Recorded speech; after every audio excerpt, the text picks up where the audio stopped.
redefine the story we tell ourselves about plastic.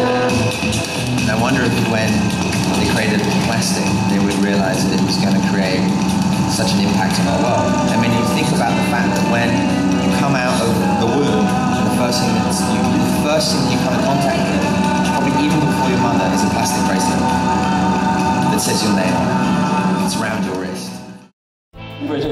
David de Rothschild is the founder of Adventure Ecology, an organization that harnesses the power of dreams, adventures, and stories in order to inspire, educate, and activate individuals, communities, and businesses to start moving towards a smarter, more sustainable planet. Sustainable development has become the popularized expression for Agenda 21. Agenda 21 is the 1992 United Nations Rio Declaration on the Environment and Development. Agenda 21 defines itself as the comprehensive plan of action to be taken globally, nationally, and locally. The red are areas that are to be off limits to human beings. If you live there, you won't. The black areas, the black dots, are the smart growth zones. That's where human beings are to be stacked and packed and children cared for by the state. An expedition was focused on climate change and really focused on diminishing ice caps, rapidly melting.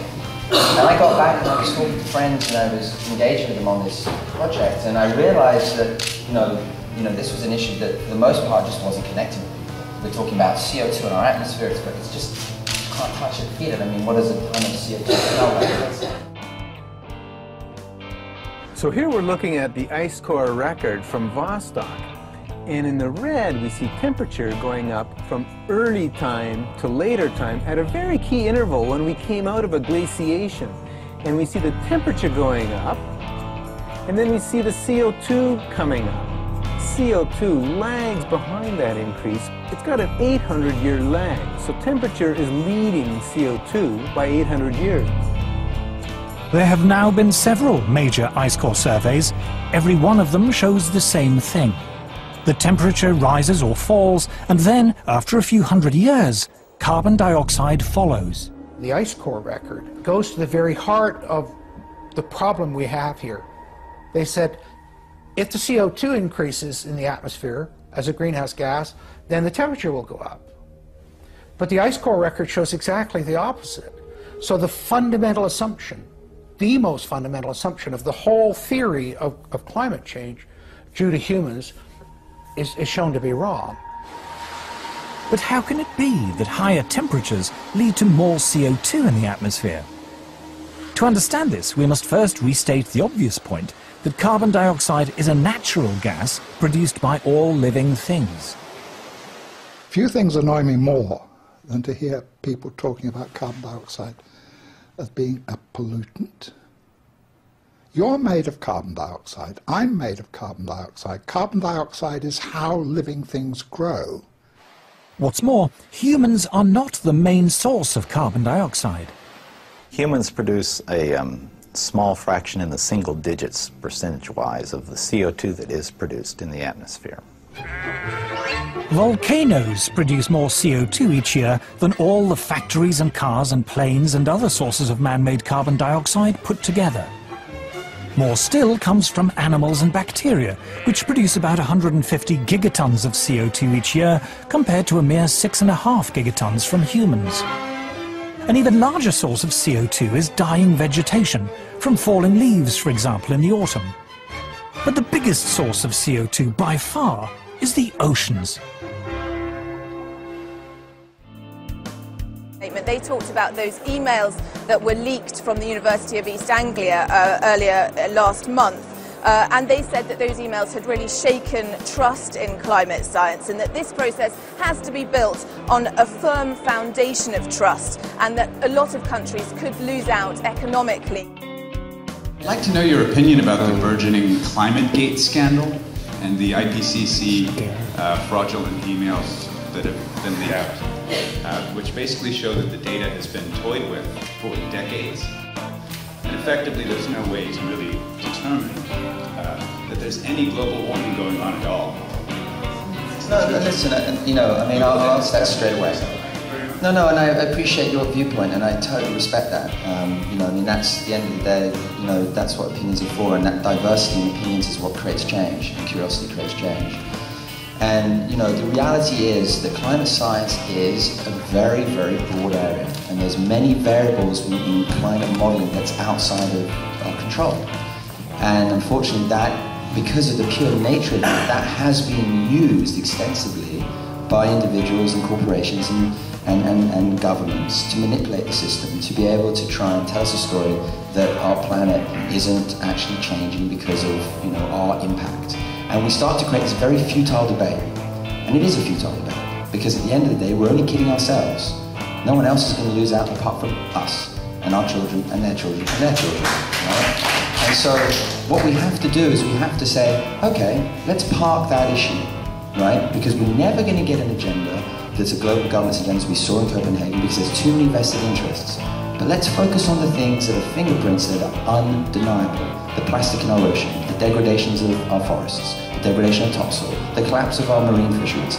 Pollution is rife. And you know what? 100 years ago there wasn't plastic. And now we've got fingerprints everywhere that are poisoning our children, poisoning us, and are causing undeniable damage to our natural systems. And they are blocking up the code of nature. And so when we look at it, it says, you know what, if you don't believe in that, just go outside and look at what's going on around you. Look at the loss of all these things that we need to support us. Nature is our life support system. So the argument, and if you've been dragged into it, then basically you're a chess piece in the game of big business that is using you to try and believe that we aren't having an impact. Believe me, we are. What's more important, the sustainability that you're talking about, or the 99% of the population that's going to feel the crunch from having to dramatically reduce their consumption? I think it's both. I think they're one and the same. You can't separate them. I think what we have to do is move from a product-based society to a service-based society. We start to just revalue, like, you know, what's important to you. Do I need to give you a product? Does that equal happiness? Yeah, yeah. Do I actually say, hey, listen, I can share some information with you, and you can share some information with me that's just as enriching as handing you a single throwaway item? David, it would seem like population reduction would seem extraordinarily convenient to that sustainability, huh? It's, nature has a way of doing that. That's great. Good. Wow. Nature, huh? Yeah, nature does. Come together. All in the same sandbox, man. Yeah, that's interesting. Can I give you a hug? I've followed you guys, I've seen you, and you've been there, and I love your skepticism and certain things, and, you know, obviously, you know, everyone's entitled to. Can I give you a hug? I'm right. Okay. How about a handshake? Yeah, of course. It's an idol. I'm not human. I don't have any reptilia coming out of anywhere, you know. But, you know, I wish I did. I'd be running around doing all sorts of cool things. And we'd be getting on camera. Yeah, you would be. You missed that one. Oops. Well, thanks for saying it anyway, and I hope you continue to spread the message, man. That's what's important. Yeah, me too, man. For sure. Thank you very much. I appreciate it. And I respect your views, you know. I mean, I totally respect your views. And that's what we're all entitled to, is our choices. You know, what the most impressive thing about Copenhagen was actually the individuals who turned up, the community groups, the people who were passionate, say, the third world nations on the ground. God bless the third world nations who stood up, because the deal they were given was absolutely unacceptable. I agree with you. And if we really want to talk about the global of humanity and And so I know that I'm seen as some sort of, like I said, shift-shaping lizard from the ninth dimension who's blah, blah, blah, blah, blah, and all the rest of it. There's a family history, but, you know.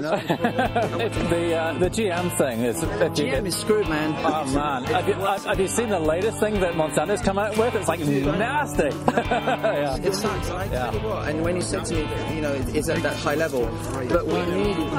Well, the thing is, they don't... you're not allowed to even label things as GM in the States. It's messed up. It's messed up, man. Yeah. Thank you, David, for So, yeah, DU, if you keep... I know dioxins and phthalates and stuff, they're sort of related to plastics, but all the time... Aren't we nuts, though? Aren't we nuts? And we turn around and we suddenly say, oh, we're all getting poisoned. Why are we all sick?